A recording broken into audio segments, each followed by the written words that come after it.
pasal 3. Saudara-saudara orang-orang Galatia, kalian sungguh bodoh. Entah kalian sudah kena pengaruh siapa. Kematian Kristus di salib sudah saya terangkan dengan sejelas-jelasnya kepadamu. Coba beritahukan kepada saya satu hal ini. Apakah kalian telah menerima roh Allah karena menjalankan hukum agama? Ataukah karena kalian mendengar kabar baik dari Allah dan percaya kepada Kristus? Mengapa kalian begitu bodoh? Kalian sudah mulai hidup baru dengan roh Allah. Masakan sekarang kalian mau mencapai kesempurnaannya dengan kekuatanmu sendiri? Percumakah saja semua yang sudah kalian alami itu? Masakan percuma? Allah memberikan rohnya kepadamu dan mengadakan keajaiban-keajaiban di antara kalian. Apakah Allah melakukan itu karena kalian menjalankan hukum agama, atau karena kalian mendengar kabar baik itu dan percaya kepada Kristus? Itu sama seperti yang tertulis dalam Alkitab mengenai Abraham. Begini, Abraham percaya kepada Allah, dan karena kepercayaannya itu, ia diterima oleh Allah sebagai orang yang menyenangkan hati Allah. Jadi hendaklah kalian menyadari bahwa orang yang benar-benar keturunan Abraham adalah orang yang percaya kepada Allah. Alkitab sudah melihat terlebih dahulu bahwa Allah memungkinkan orang-orang bukan Yahudi berbaik kembali dengan Allah kalau mereka percaya kepadanya. Kabar baik itu diberitahukan terlebih dahulu kepada Abraham dalam janji ini. Melalui engkau Allah akan memberkati seluruh umat manusia di atas bumi. Abraham percaya, maka ia diberkati. Begitu juga semua orang yang percaya akan diberkati bersama-sama Abraham. Orang-orang yang bergantung kepada hukum agama, semuanya hidup di bawah kutukan. Sebab dalam Alkitab tertulis, orang yang tidak setia menjalankan semua yang tertulis dalam buku hukum agama dikutuk Allah. Tidak seorang pun yang berbaik dengan Allah oleh karena menjalankan hukum agama. Hal itu sudah dinyatakan dalam Alkitab. Hanya orang yang percaya kepada Allah sehingga hubungannya dengan Allah menjadi baik kembali akan hidup. Tetapi hukum agama tidak didasarkan atas iman. Dalam Alkitab tertulis bahwa orang yang menjalankan hukum agama akan hidup karena hukum itu. Tetapi Kristus membebaskan kita dari kutukan hukum agama. Ia melakukan itu dengan membiarkan dirinya terkutuk karena kita. Sebab di dalam Alkitab tertulis, terkutuklah orang yang mati digantung di tiang kayu.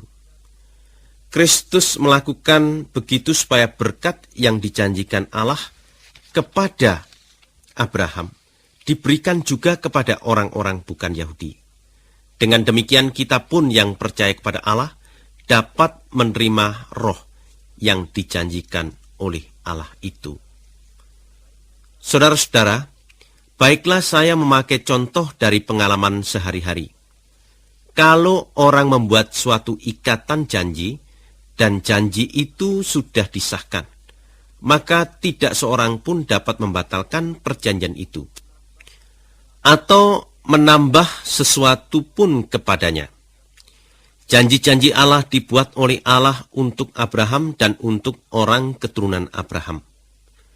Dalam Alkitab tidak tertulis, dan untuk orang-orang keturunan Abraham, yang berarti banyak orang.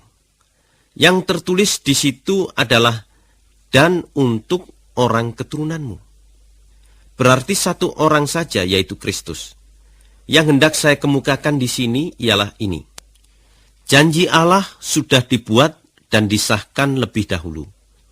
Hukum agama yang diberikan 430 tahun kemudian tidak dapat membatalkan pengesahannya serta menghapuskan janji Allah itu. Sebab kalau pemberian Allah tergantung kepada hukum agama, maka itu bukan lagi pemberian yang dijanjikan. Justru karena Allah sudah menjanjikannya kepada Abraham, maka Allah memberikan itu kepadanya. Kalau begitu, untuk apa hukum agama diberikan? Jawabnya ialah bahwa hukum itu ditambahkan untuk menyatakan pelanggaran manusia. Hukum agama itu berlaku hanya sampai datangnya seorang keturunan Abraham yang disebut di dalam janji Allah kepada Abraham. Hukum agama itu disampaikan oleh malaikat-malaikat dengan perantaraan seorang manusia. Nah, harus ada dua pihak, baru perlu seorang perantara. Tetapi Allah tidak memerlukan perantara, sebab Ia sendiri bertindak. Apakah itu berarti bahwa hukum agama berlawanan dengan janji Allah? Tentu saja tidak.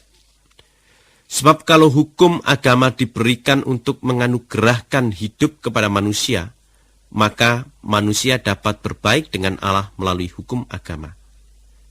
Tetapi di dalam Alkitab tertulis bahwa seluruh umat manusia berada di bawah kekuasaan dosa. Karena itu, pemberian yang dijanjikan berdasarkan percaya kepada Yesus Kristus diberikan pada mereka yang percaya. Sebelum tiba waktunya untuk percaya kepada Kristus, kita dijaga ketat oleh hukum agama. Kita seperti dikurung sampai iman itu dinyatakan. Dengan demikian, hukum agama menjadi sebagai pengawas kita sampai Kristus datang untuk membuat kita berbaik kembali dengan Allah karena kita percaya kepada Kristus. Sekarang, karena sudah waktunya manusia dapat percaya kepada Kristus, maka kita tidak lagi diawasi oleh hukum agama. Karena kalian percaya kepada Kristus Yesus, maka kalian bersatu dengan Dia. Dan oleh karena itu kalian menjadi anak-anak Allah. Kalian semuanya sudah dibaptis atas nama Kristus. Jadi kalian sudah menerima pada diri kalian sifat-sifat Kristus sendiri. Dalam hal ini, tidak lagi diadakan perbedaan antara orang Yahudi dan orang bukan Yahudi, antara hamba dan orang bebas, antara laki-laki dan perempuan. Saudara semuanya satu karena Kristus Yesus. Kalau kalian milik Kristus, maka kalian adalah keturunan Abraham, dan kalian akan menerima apa yang dijanjikan Allah.